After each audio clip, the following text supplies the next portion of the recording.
Hi,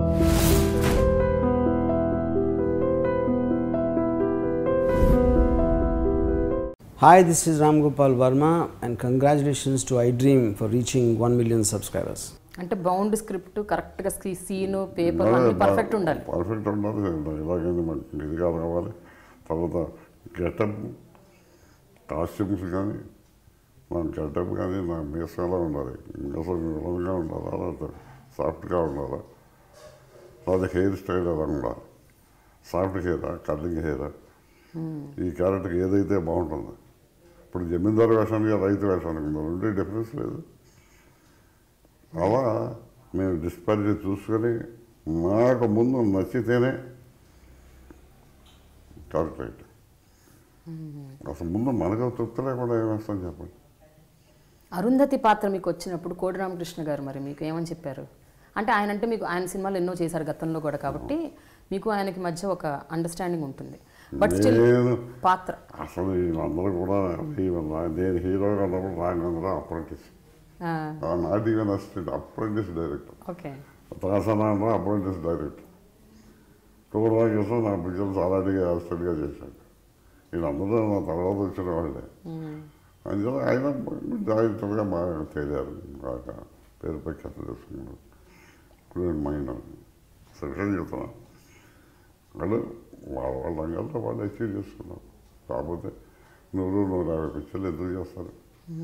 నువ్వు రాగంలో దర్శకేంద్రుడు అని ఎందుకు పిలుచుకున్నాడు?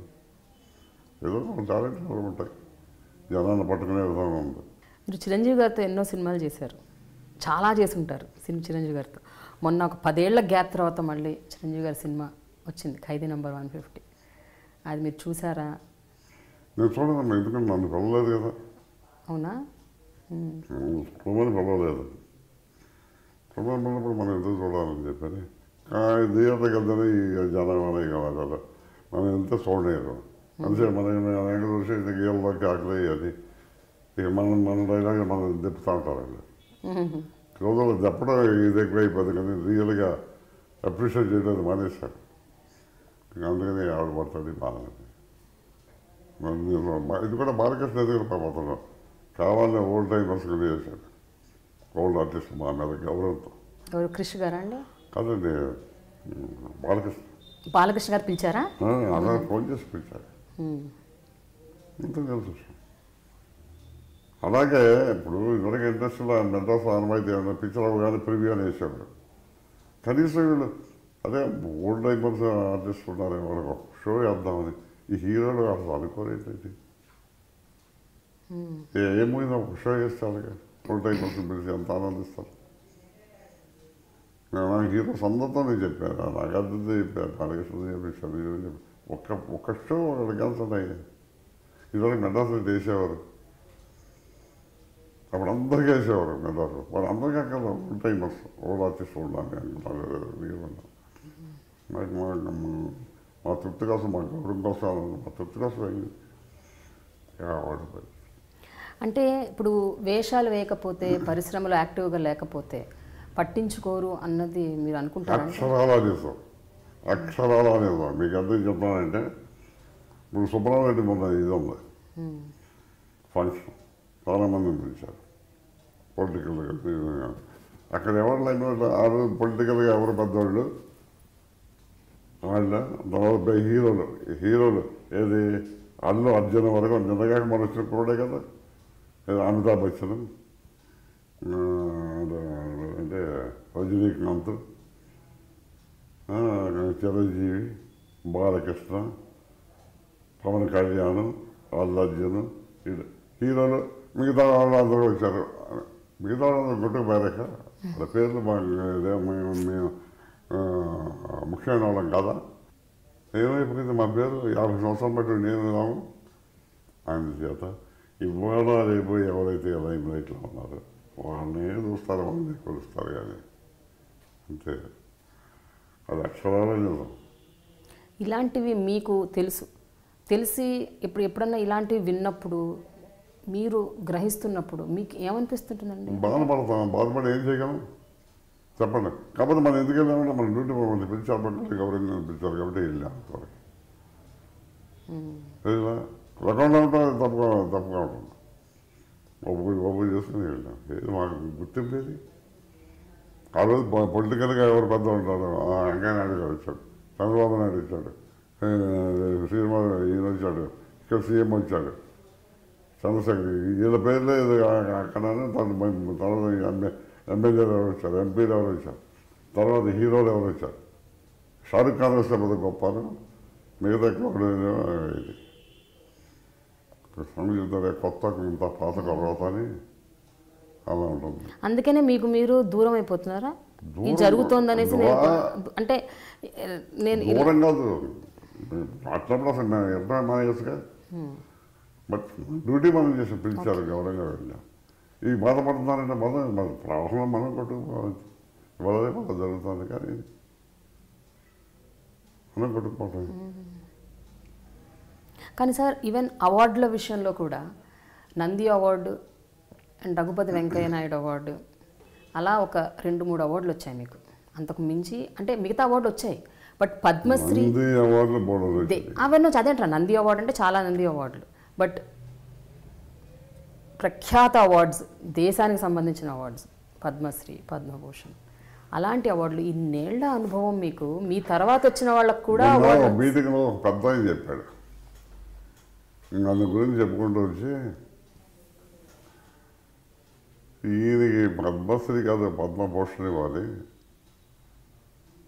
ఇంతవరకు రాకపోవడం లేదానికి మనం సిగ్గుపడాలా, ప్రభుత్వం సిగ్గుపడాలా, అయినా ఒకటి ఉంది అనువైతే ఈ అవార్డులు రావండి, అది వెళ్ళి తెచ్చుకోవాలి అంటే రికమెండ్ చేసి తెచ్చుకోవాలన్నమాట. అలా అయితేనే ఇస్తారు అవార్డులు, చాలా ఇవాళ రేపు అని నన్ను ఒక 10 సంవత్సరాల కిందట ఈ కాంగ్రెస్ గవర్నమెంట్ రికమెండ్ చేసి పంపించారు పద్మశ్రీ. నా బయోడేటా తీసుకుని నా ఫోటోలు తీసుకుని పంపించింది. అప్పుడు మన రమణాచారి గారు అప్పుడు దీనికి కమిషనర్, కమిటీసీ కమిషనర్, దానికి శివరాజు పాటిల్ హోమ్ మినిస్టర్. శివరాజు పాటిల్ అంతా చూసి నేను ఇతను ఒకప్పుడు ఎంపీగా తెలుగుదేశం తరఫున నెగ్గాడు, ఆయన ప్రిన్సిపల్ ఇవ్వడానికి వెళ్ళేదన్న. అక్కడ కళ్ళకేదో రాజకీయాలకు సంబంధం ఏంటంటే ఎన్నిసార్లు సమావేశం పరిస్థితి ఇవ్వడానికి వెళ్ళేదన్న. ఆ విధంగా అది పెట్టారు. సంజయ్ బారు మన్మోహన్ సింగ్ గారి దగ్గర చేశారు, పిఎస్ ఆయన నాకు ఉత్తరం రాశారు పాప, కాబట్టి వచ్చాను గారు నేను సంజయ్ బారు వస్తున్నానండి, ఇన్ఫ్యాక్ట్ నేను మీ ఫ్యాన్ అండి, మీరంటే నాకు మహా ఇంట్రెస్ట్ తెలుగు ఫీల్డ్లోను, మీకు అన్యాయం జరుగుతుందండి కదా, నెక్స్ట్ ఇయర్ నేను ఎందుకు చూస్తానని నెక్స్ట్ ఇయర్ ఆయన ట్రై చేశాడు. ఆయనకి అదే సమాధానం చెప్పాడు సార్, నేను ఇవ్వడానికి వీల్లేదండి, నా ప్రిన్సిపల్ అది, ఇతర బాధ్యతలకు వీల్లేదని.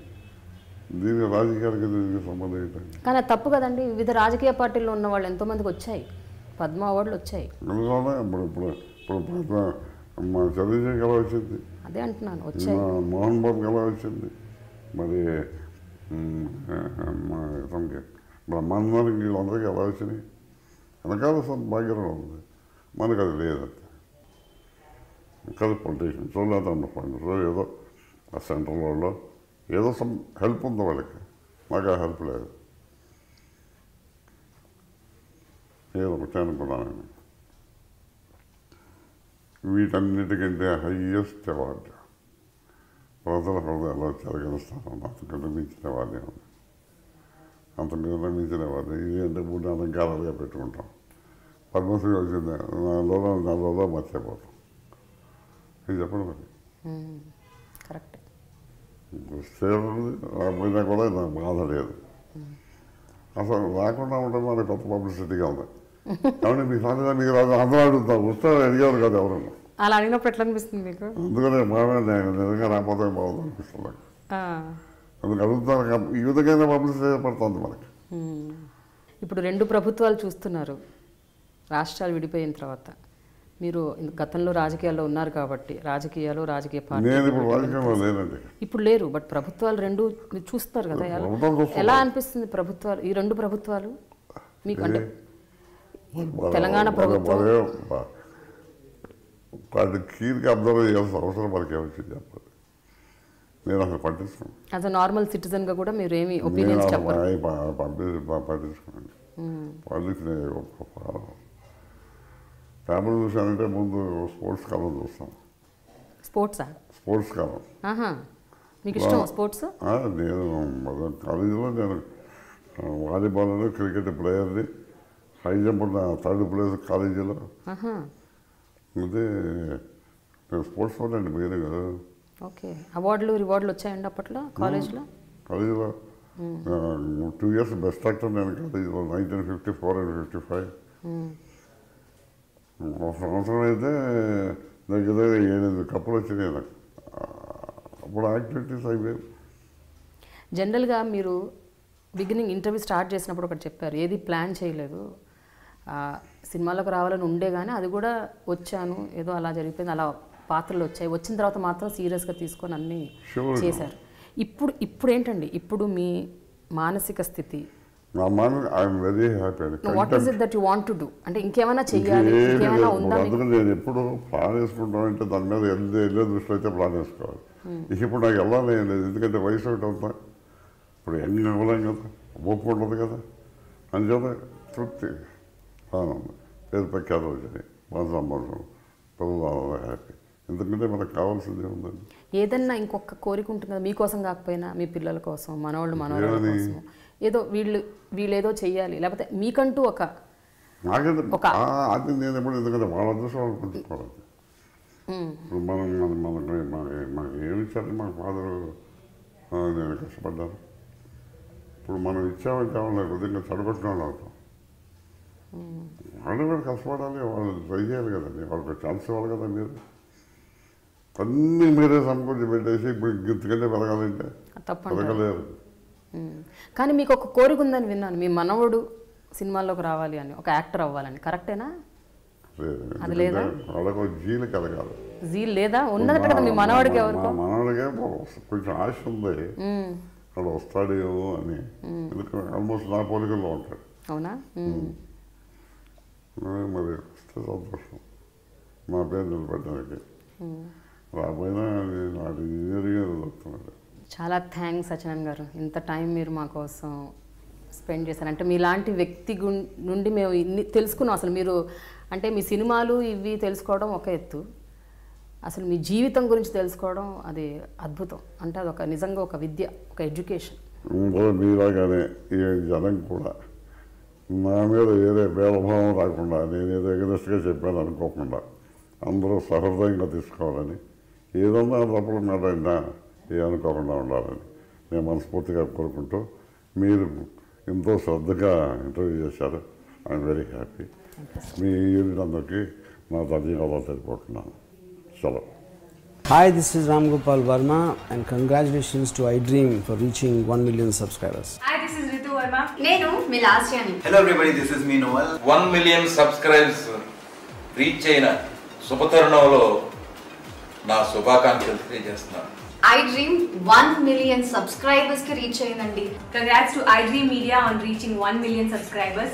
iDream Media on 1 million subscribers reach చేసినందుకు all the best and congratulations to you. Congrats iDream. Keep up the good work and continue to entertain us.